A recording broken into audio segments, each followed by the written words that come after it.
Hey, good morning. See if I can do all the Unplugged album within 1 minute and 51 seconds there. I'll probably get a copyright violation from YouTube for this one, but hey, good morning. It is Monday morning, September 9th, I guess. Beautiful sunny day here in Maine, and I got another one to show. It's one of my usuals, the things I love to work on. I love these Harmony Sovereigns. This is a Harmony Sovereign H1203. It's the OM000 size one. This is a 1968.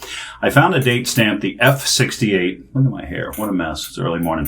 F68, and it was stamped way down in the lower corner back here. I didn't even see it until I pulled the back off to do the bracing work. But any of you guys that have watched my videos, you know this is one of my favorites. It's a staple that I love to work on. I scooped these up. In fact, I've got two sitting up on the shelf here waiting to get started on.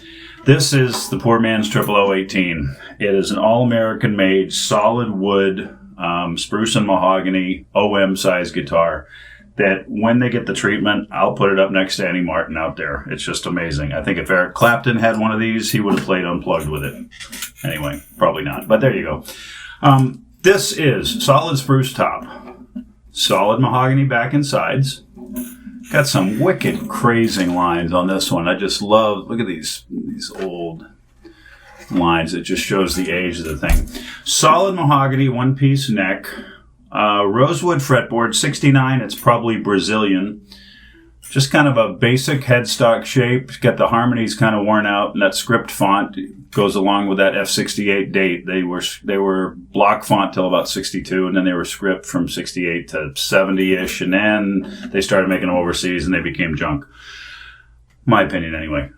This has had my full Resto-Mod treatment. So what I do to this is originally these are ladder braced guitars. They have a string through bridge. This one desperately needed a neck reset. The bridge was starting to lift. The nice thing about that ladder bracing, and I love ladder bracing. Here's my disclaimer. I get a lot of people send me comments in these YouTube saying, why are you messing with ladder? It records so nice. It's a mid-range sound. I agree, 100%. I've got a beautiful old Recording King. L00 shape that's ladder. I love it. I love the 1260s with the ladder bracing. I kept one of those years ago for a long time. I really enjoyed it. But I still feel that the X bracing on these with the 000 and the OM size, it helps stabilize the top. It increases the sustain. It makes them last a lot longer. And I think it's an overall improvement. Your mileage may vary. Let's put it that way. So anyway, what I do is I pull the neck off first, the binding comes off, the back comes off. These also had 5 braces in the back. I get rid of all those and I whittle it down to 4, so just a little weight reduction. 4 braces on the back. Then on the top, all the bracing comes out, and it's now got standard OM-shaped X-bracing pattern, single transverse bar. It's got a very small maple bridge plate made out of some Maine rock maple. I then carved a pin bridge for it, and this was out of some nice Indian rosewood that I had, and it pretty much matches the original shape of the other ones. I like to taper the edges a little bit more than they do. The original ones are very sharp, like this, so I just kind of like the smoothness. New bone saddle, original nut, and this one I actually didn't do anything to the frets because they were in great shape. So that's the top. X bracing, 2 tone bars, finger braces, transverse, standard X, maple bridge plate. This neck, the truss rod wasn't working, so I pulled the fretboard off. It's been routed. It's got a 2-way hot rod adjustable truss rod. That is adjustable through the sound hole with a 4mm Allen wrench. So just like a Martin for adjustment now. All I did really for the fretboard itself, I cleaned up and dressed the frets. There was a couple of divots up in the cowboy cords, but those are all smoothed out. I smoothed the fretboard itself and oiled it. It was very dry, and I'm probably going to oil it again here before it goes out. Up top, didn't do much with the headstock. Original vintage patina. I did change the tuners. I had these really nice looking Grover open gear 3 per side tuners with the black buttons. And I decided to do something a little different with this one. I went with the black buttons. I made a truss rod cover, which of course is unnecessary now since we're going through the hole. Made that out of ebony just to match it, and then I did a black pick guard. So I kind of Johnny Cashed this one up a little bit. That's my thought process. Anyway, love it. Great guitar. Very comfortable for fingerstyle. 1 3/4 nut, 2 1/8 on the bridge string spacing. So fingers, it's just beautiful.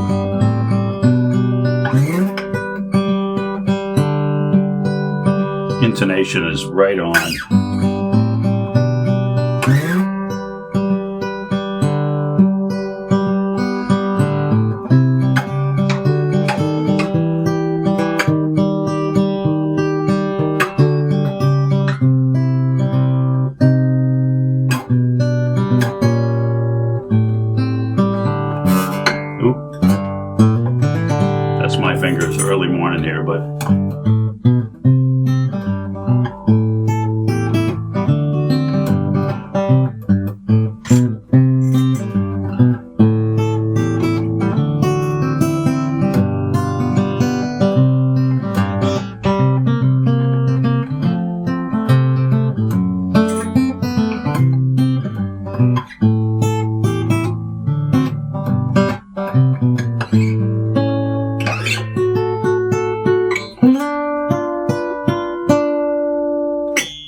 almost Thanksgiving. Time to play that one, isn't it? Fingerstyle, very comfortable. Really digs in with a pick. Gets very loud.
Anyway, 1968, Harmony Sovereign, H1203, triple O, OM sized, X-braced, converted.